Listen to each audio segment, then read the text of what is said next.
and you may know me as Katie, not just hair on Instagram. I'm a hairstylist and barber apprentice from Ontario, Canada, and today I'll be teaching you guys how to do the viral TikTok trend, the wolf cut, with some of my tips, while also doing a little get to know me.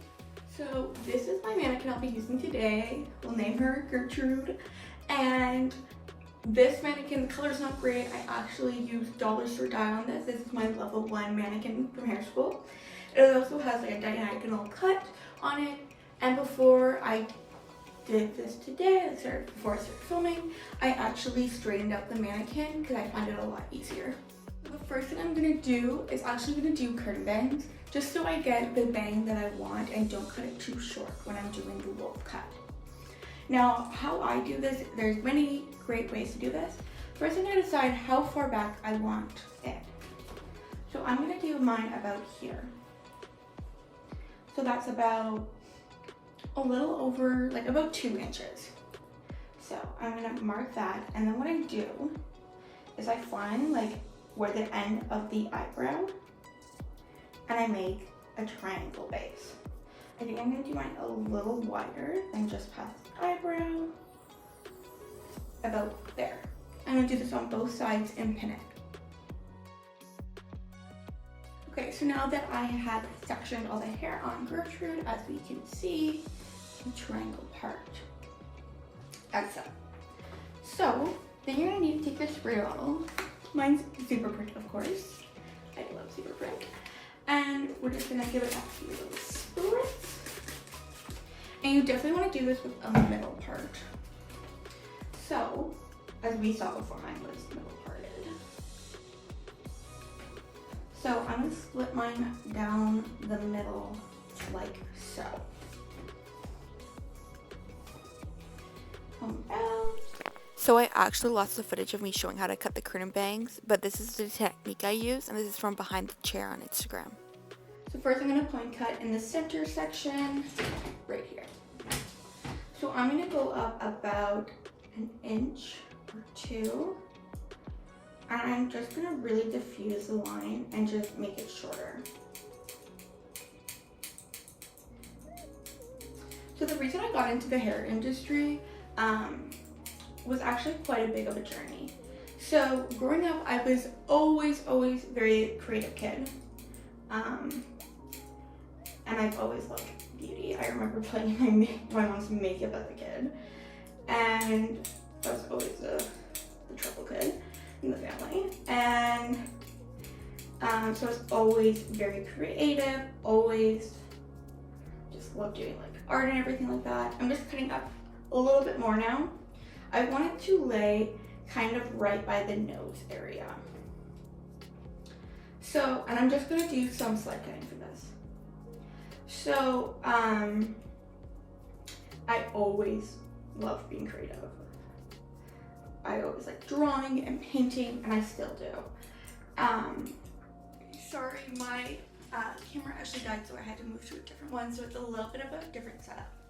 But I was just talking about how I always liked being in the salon as a kid, and I was always like so interested in the whole coloring thing, which I loved. So when I got to about grade 7, I really got into makeup, and I thought I wanted to be a makeup artist because I just loved makeup. I was like the first person at my like school that tried to start wearing makeup. I'm just checking here. So I thought, okay, I'll go into makeup. And at my high school that I was going to, they had a cosmetology classroom. I was like, this is where I'm gonna strive. I'm gonna be able to do makeup and stuff like that. It was mostly hair in there for the most part. And I fell in love with it. And I have ADHD, if you couldn't already tell. And my teacher, who taught me cosmetology, she also had ADHD. And so I really connected to her personally on that level. Because not a lot of females like get diagnosed with ADHD. So I realized that this career would work best for me because I'm able to be hands-on, talking, always moving, and I just worked better in that kind of environment.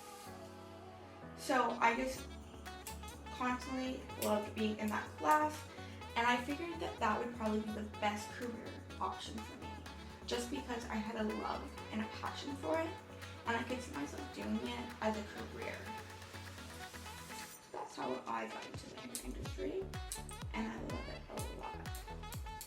So we definitely have a really big demarcation here, but we're definitely gonna work that out.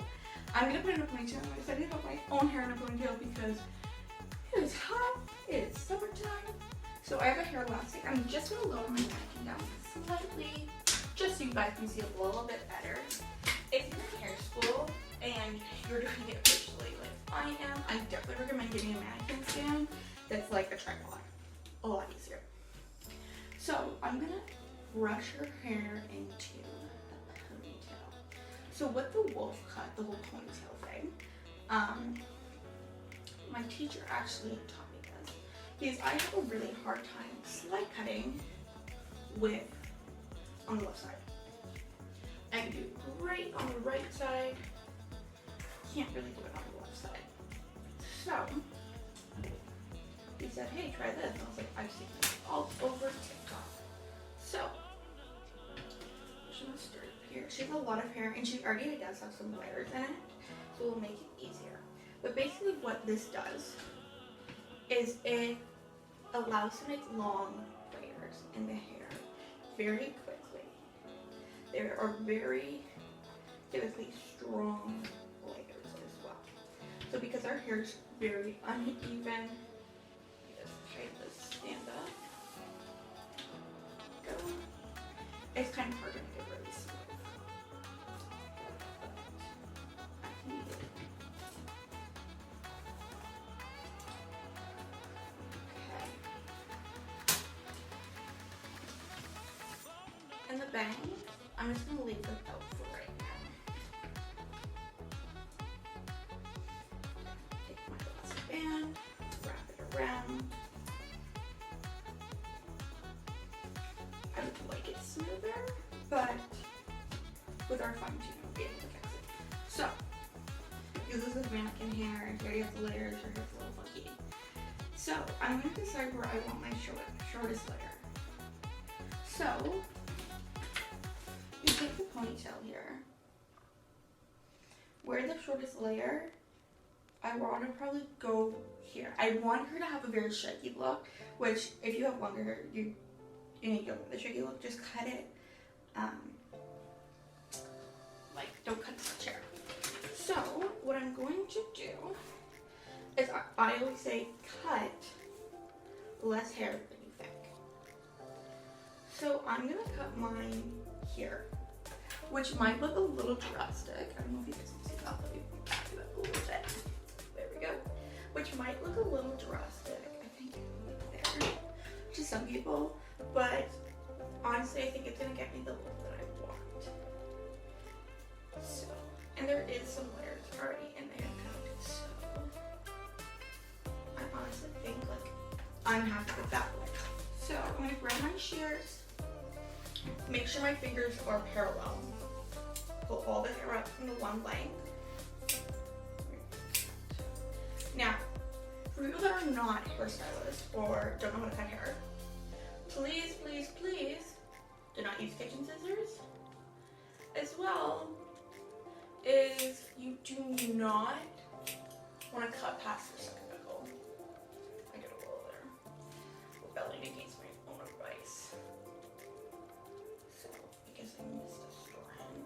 So just gonna go up, make sure everything's nice and even. And now we're gonna have those layers. So let's see it now. So it's a lot shorter now. I honestly feel like I could have gone shorter. We do have a lot of layers still, but I think I want to look shorter, so I'm gonna do it again just to get that shorter look. But that's how you do it.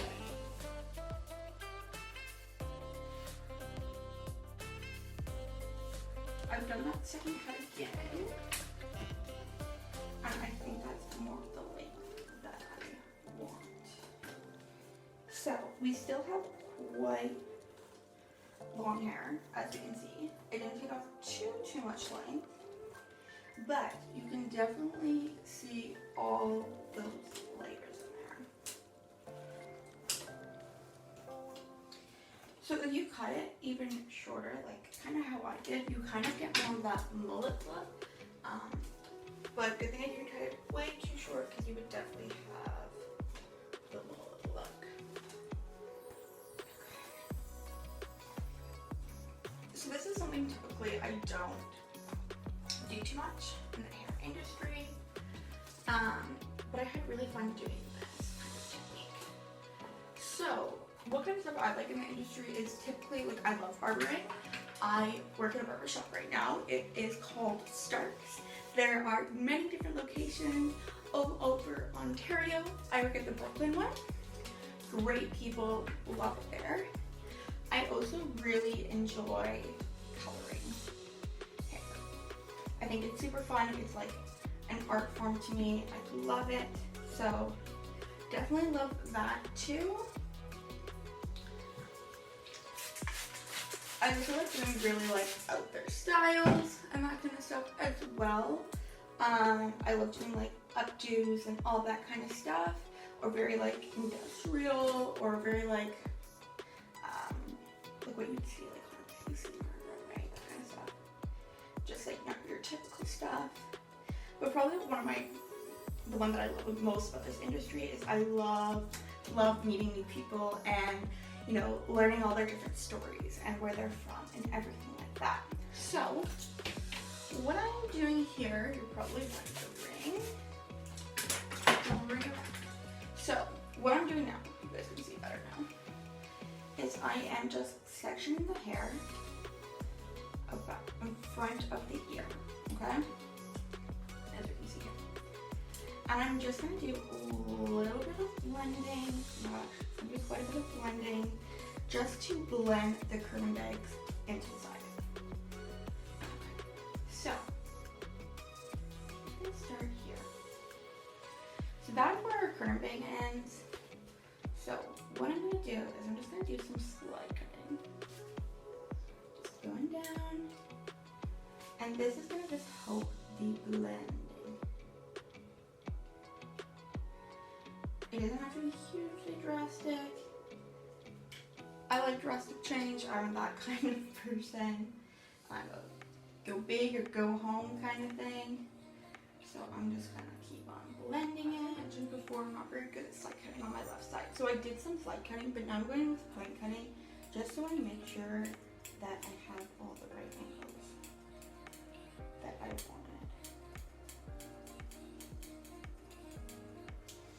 Okay, so now that I'm happy with both sides, I'm just going to be doing a little bit of point cutting at the back because it's not as strong, but I always just like to do that so it's a nice equal look.